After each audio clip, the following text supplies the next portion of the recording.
Le changement de main.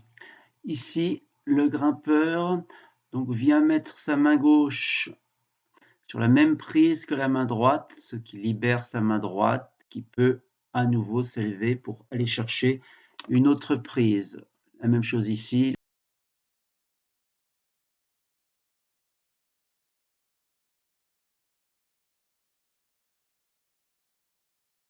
Le croisé par-dessus.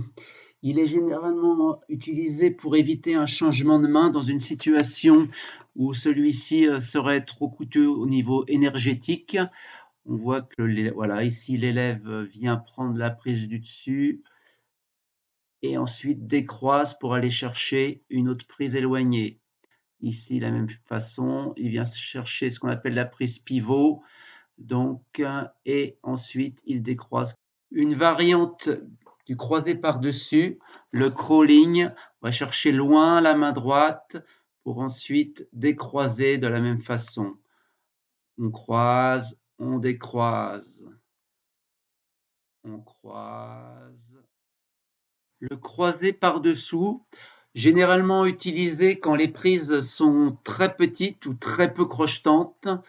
Il permet de saisir la prise en cisaillement et non en arraché, et pour ne pas échapper la prise. Cette technique de croisé est relativement peu utilisée et relativement peu visible en SAE. Variante de croisé, le derviche. Les croisements de mains sont nombreux, donc il arrive que la prise à atteindre soit si loin que le grimpeur doit passer la tête sous le bras pour gagner en amplitude. Cette technique est très peu utilisée également.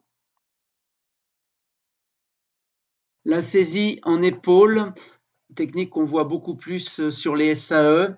Donc on vient chercher relativement près de la tête et le bras quasiment à l'horizontale avec l'avant-bras fléchi, une prise relativement près de la tête. La relance. Il arrive assez souvent que la solution la plus rapide et la plus économique ne soit ni le croisé ni le changement de main, mais la relance. La main vient alors s'appuyer sur une prise pour se redéplacer aussitôt sur une prise assez proche, c'est la relance.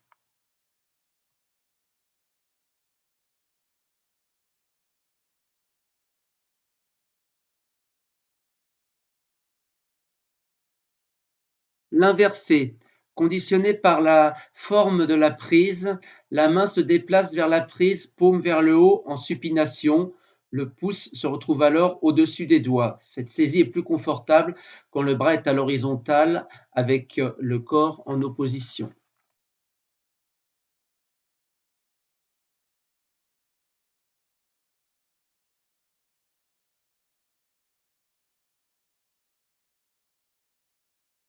Les oppositions. Elles peuvent se faire sur les deux bras pour gravir une cheminée par exemple. Ici, l'opposition se fait main droite pour empêcher la rotation du corps et permettre la poussée de la jambe gauche.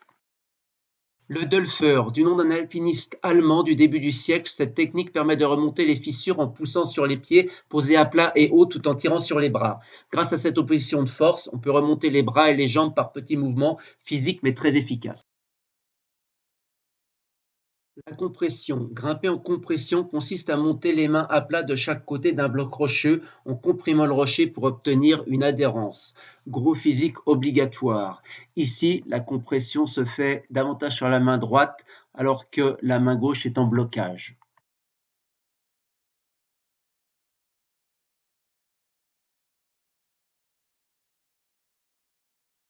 Le quart interne. Il s'agit de la partie interne avant de notre chausson.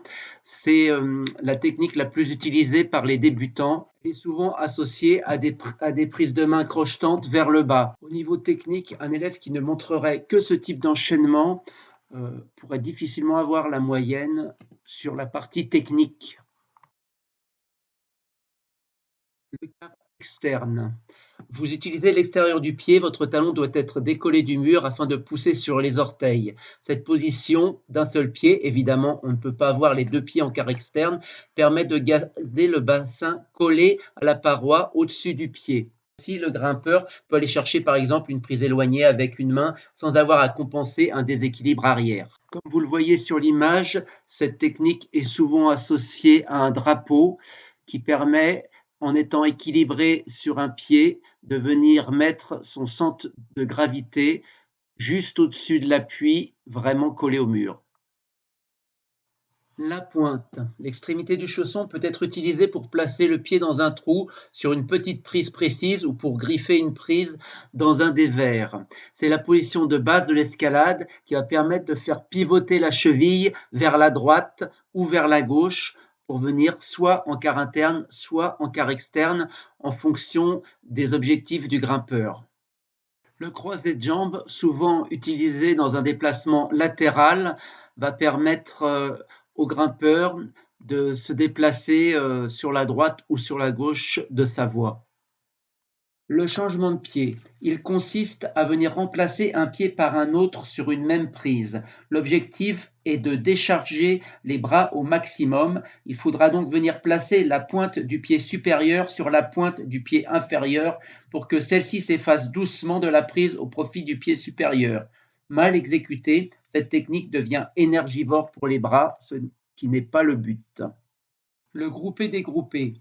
Utilisé pour venir chercher une prise de pied assez haute, on considérera qu'il y a un groupé-dégroupé dès que la cuisse dépasse le plan de l'horizontale. Être capable de le réaliser est un indicateur de maîtrise technique et montre que l'on n'a plus affaire à un niveau débutant. Celui-ci, en effet, ne montera les jambes que quand il ne pourra plus monter les bras et fera des déplacements de pied de faible amplitude. Le drapeau. Il consiste à placer son centre de gravité au-dessus d'un seul pied et d'utiliser le pied libre pour s'équilibrer. Associé à un croisé et un enroulement, c'est la technique qu'il faut maîtriser pour grimper de façon économique dans un dévers. Elle permet en effet de garder les bras tendus tout en conservant le centre de gravité au-dessus de l'appui. La jambe d'appui sera toujours la plus haute et toujours la plus proche de la paroi.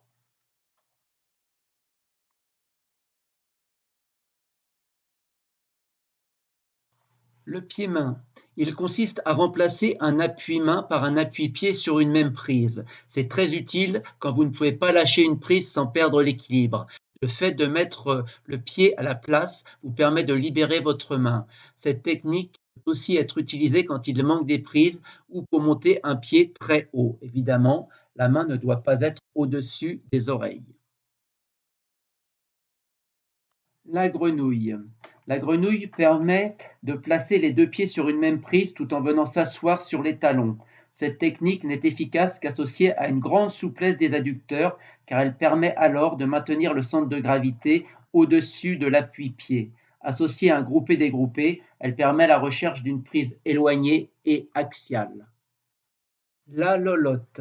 Utilisée pour pallier un problème de force ou de souplesse, elle permet de plaquer le bassin contre le rocher tout en déplaçant le centre de gravité du grimpeur. Ce mouvement est aujourd'hui devenu usuel grâce à son efficacité, en particulier en dévers. En allant chercher une prise de pied difficile à valoriser de face, il s'agit d'enrouler en rentrant le genou vers l'intérieur, ce qui permet de rapprocher à nouveau le corps de la falaise. On gagne en allonge. Accrochage talon. Quand les bras ne suffisent pas et qu'il n'y a pas de prise de pied efficace, il faut parfois savoir se servir de ces talons, très souvent utilisés lors d'un rétablissement, passage d'un surplomb ou sortie d'un bloc. Le talon fait parfois office de troisième point de tractage quand la propulsion est impossible. Il faut alors placer un crochet de talon très haut, parfois à hauteur des mains. Le crochet de talon peut aussi permettre de pallier à un déséquilibre. Contrepointe. On utilise la partie supérieure du pied, le dessus des orteils. Sur la vidéo, la contrepointe pied droit permet au grimpeur de tirer vers la gauche et ainsi garder son équilibre en lâchant la main droite pour saisir une nouvelle prise. Cette technique sert principalement à maîtriser un déséquilibre ou dans les gros dévers pour crocheter des prises. Le pas d'adhérence. Ce placement de pied, utilisant une large partie de l'avant du chausson, est utilisé lorsque l'appui de pied est plat. Le grimpeur, faute de prise de pied franche, cherche alors à offrir le plus d'adhérence possible en poussant contre la paroi avec son chausson en descendant le talon. L'adhérence fonctionne également très bien, comme ici dans un dièdre.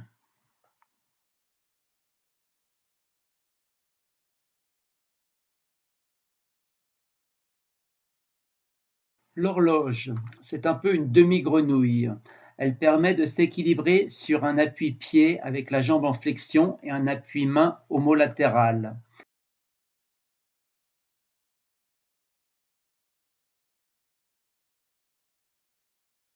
Yaniro, inventé dans les années 80 par Tony Yaniro, ce mouvement consiste à passer une jambe au-dessus du bras opposé et de s'asseoir dessus. Cette position assez étrange, il faut l'admettre, permet au grimpeur d'atteindre une prise inatteignable autrement dans un des verres ou dans un toit. Le jeter. Généralement, les prises de décollage et de réception sont bonnes mais éloignées. Il faut donc préparer son jeté en montant les pieds à bonne hauteur pour prendre une impulsion.